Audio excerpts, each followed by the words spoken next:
Going up to the second-level visitors could take time to walk round to see beautiful bas-relief at each Gopura, found along the long galleries at the four cardinal directions, that depict myths of Ramanya and Mahabharata.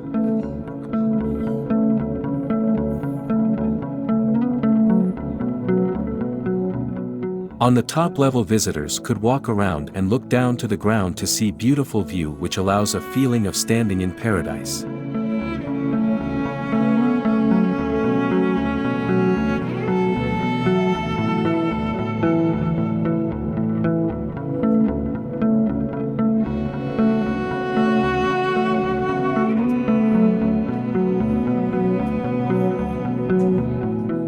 Krishna was the son of Devaki and Vasudeva. Devaki was the sister of Kansa and daughter of King Ugarsan of Mathura. King Kansa was a cruel king known for his brutishness. He arranged the marriage of his sister Devaki with one of his deserving friend Vasudeva.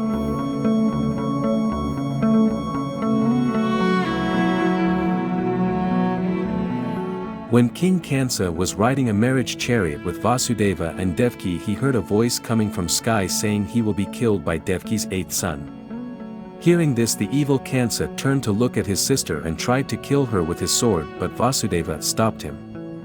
Vasudeva convinced him, saying that they will submit their eighth child to him and so decide his fate. Kansa decided to imprison Devaki and Vasudeva.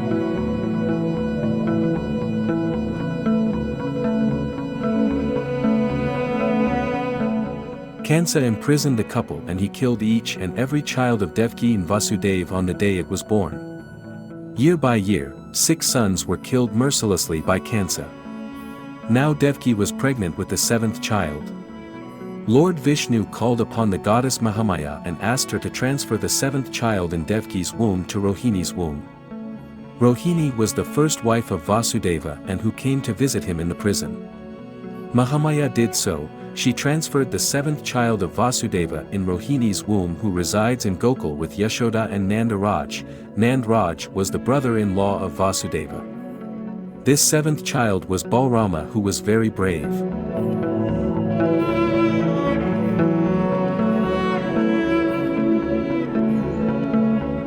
After a year, Devaki was having her 8th child in her womb. She gave birth to Krishna at midnight when it was raining heavily. The prison guards were sleeping. Devaki and Vasudeva prayed to God to have mercy on their child and to protect him from the evil Kansa, whence the chains of Vasudeva broke and the prison's doors opened itself.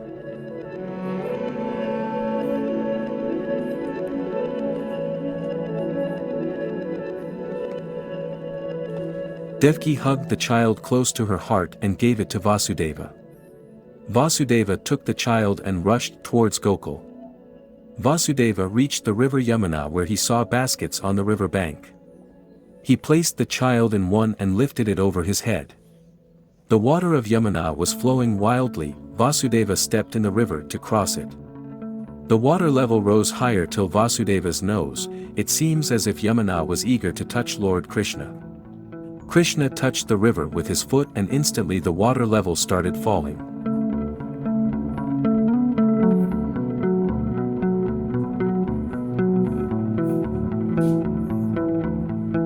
The rain showed no sign of stopping when, suddenly, Vasudeva saw a very large serpent with 5 heads coming towards him as protection for the Lord Krishna from rain. He walked across the river and reached Gokul village safely. So the life of Lord Krishna was saved and he lived in the village during his younger life.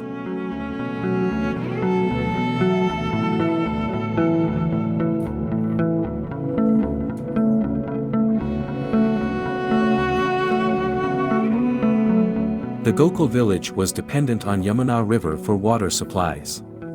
The water of Yamuna was turning black, because of the poison of the serpent Kalia, one with thousands of hoods.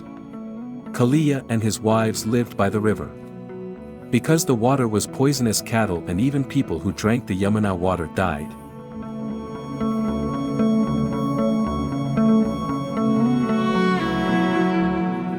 One day Krishna and his friends were playing at the bank of river Yamuna with a ball. Krishna threw the ball towards his friend Pandya, but Pandya could not catch it and the ball fell into the Yamuna. Pandya was almost in tears and he said that Krishna threw the ball and he must fetch it from Yamuna. This was exactly what Krishna wanted. He jumped into Yamuna to bring the ball. Krishna started swimming towards the cave in which Kalia was resting with his wives. Krishna saw Kalia and he attacked Kalia with his feet, then he jumped over Kalia's hoods. The waters of Yamuna became blacker and more poisonous because of Kalia's hissing. Krishna twisted Kalia's tail and was dancing on his hoods, meanwhile whole Gokul villagers gathered on the river bank.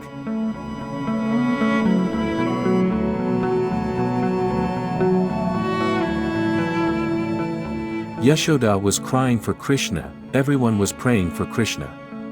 Krishna was punishing Kalia. Kalia was helpless, he started to bleed. Villagers saw the blood flowing through the river, they were scared for Krishna, and everyone broke into tears. After a while they saw Krishna raising out of the Yamuna standing on Kalia's hood with his tail in one hand. Wives of Kalia also emerged out from the waters, where they prayed for Lord Krishna to have mercy on Kalia. Kalia also begged for forgiveness. Krishna commanded Kalia to go away from Yamuna and should never return.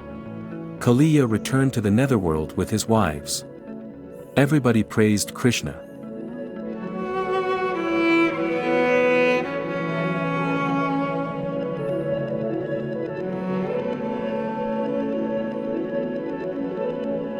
Once a demon named Azura entered a village of Gokula in the form of a great bull with a gigantic body and huge horns, digging up the earth with his hooves.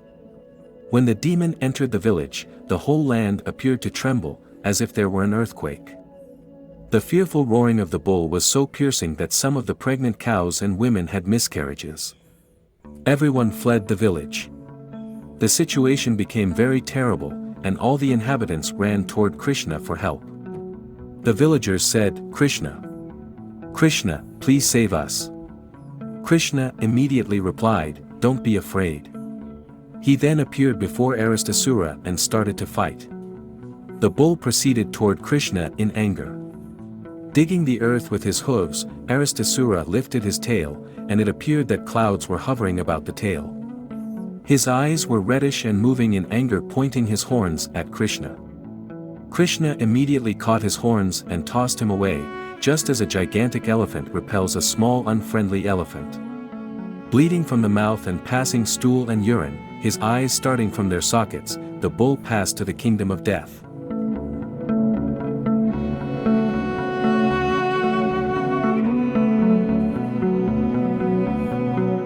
One part of Mahabharata story said that the divine sage Narada told the Pandava brothers the story of the destruction of the demon brothers Sunda and Apsunda due to the Apsara Tilotama, and warning them that their common wife Draupadi could be a reason of quarrel between them. The tale states Sunda and Upasunda were sons of the Azura, demon, Nikumba.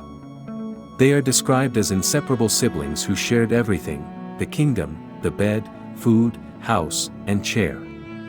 Once, the brothers practiced severe austerities on the Vindhya mountains, compelling the creator god Brahma to grant them a boon. They asked for great power and immortality, but the latter was denied. Instead Brahma gave them the boon that nothing but they themselves could hurt each other. Soon, the demons attacked heaven and drove the gods out. Conquering the whole universe, the demons started harassing sages and creating havoc in the universe.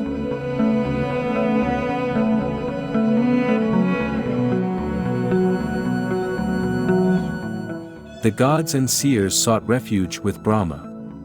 Brahma then ordered the divine architect Vishvakarma to create a beautiful woman. Vishvakarma collected all that was beautiful from the three worlds, heaven, earth, and the underworld, and all the gems of the world and created an alluring woman with unrivaled beauty. As she was created bit by bit from the gems, Brahma named her Tilotama and directed her to seduce the demon brothers to the extent that she would become an issue of contention between them. As Sunda and Upasunda were enjoying dalliance with other women and engrossed in drinking liquor along a river bank in the Vindhya mountains, Tilotama appeared there plucking flowers. Bewitched by her voluptuous figure and drunk with power and liquor, Sunda and Upasunda took hold of Tilottama's right and left hands respectively. As both of the brothers argued that Tilottama should be his own wife, they grabbed their clubs and attacked each other, ultimately killing each other. The gods congratulated her and Brahma granted her the right to roam freely in the universe as a boon. Brahma also decreed that no one would be able to look at her for a long time due to her high luster.